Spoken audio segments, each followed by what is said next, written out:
When mulching with cardboard, annual vegetables are a bit more difficult than young fruit trees, as highlighted in my last video. If I could wait until the vegetables had been in the ground for a few months, their stems would be large and woody, able to withstand some abuse, and their leaf canopies would be at least several inches, if not feet, above the soil. Then, they would be just like trees, and it would be pretty easy. But if you wait that long, you'll likely have weeds so bad your plants would never reach that stage. Unless, of course, you want to weed and cultivate all the time. Even with the added care and time needed to mulch these tender little plants, I still consider it more than worth it. After all, you're either going to work all summer to keep your plants weed-free and keep the soil moist, and worry about soil splattering up on your plants when you irrigate or it rains, or you're going to work a lot at the beginning of the season to prevent all that. I tried the first method for years when I didn't know the value of mulch. After having tried the alternative, I'll never go back.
Ziggy, out!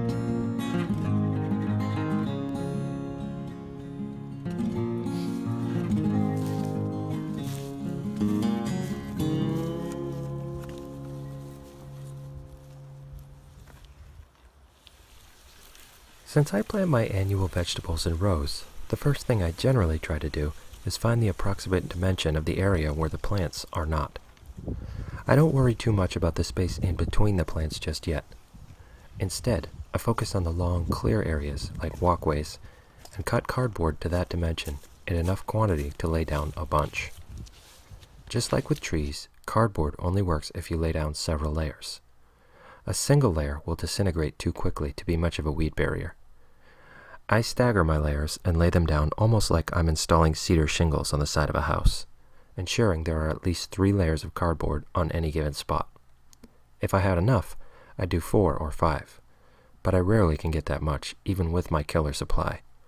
3, however, is enough to get through at least a season.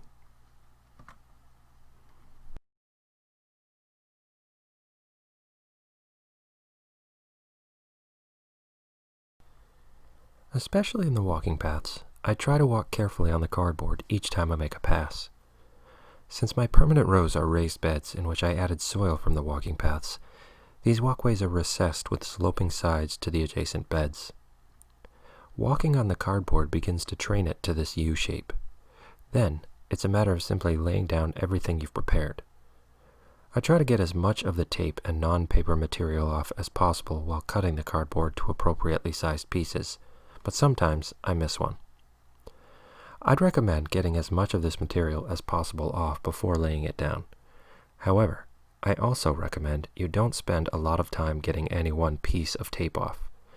It can drive you crazy and it's not necessary. Nature will remove whatever you cannot. Between rain and sun, the glue on that tape is no match for nature, but it takes longer than a single rainstorm to break down the plastic of the tape itself. So, in my experience, any tape you leave on the cardboard will slip off and then you can pick it up. Again, the more you get now, the less there will be for you to bend over and pick up every time you're in the garden. But time is ticking on, especially in the spring, and you could waste a lot of it, and frustration as well, trying to get tape off cardboard only to have it rip off in small pieces, never getting it fully, or not even being able to grab an edge to pull on. Do the best you can, and expect to spend a little time here and there picking up an errant piece you find next year. just make sure you do indeed pick them up. I keep a special trash can in the garden for just that purpose.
Unlike tape, I try to never leave staples in the cardboard.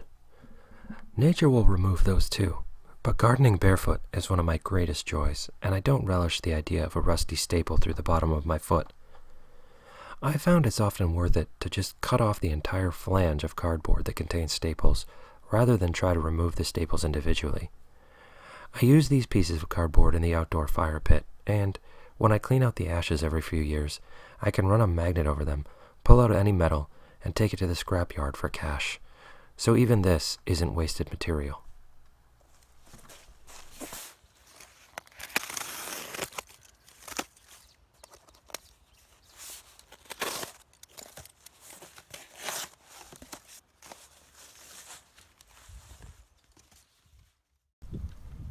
This large patch of brassicas, including several varieties of kale, Brussels sprout, broccoli, and cabbages, probably took about 3.5 to 4 hours to mulch completely with cardboard, grass clippings, and leaves. That's a lot of time, to be sure, but now it's done for the entire season. The only thing I'll have to do here is spot weed once in a while, particularly around the base of the plants, where cardboard and leaves just haven't reached. I can do that while I'm harvesting, and this bed will remain clean of weeds that can be germinating seeds. Totally worth it.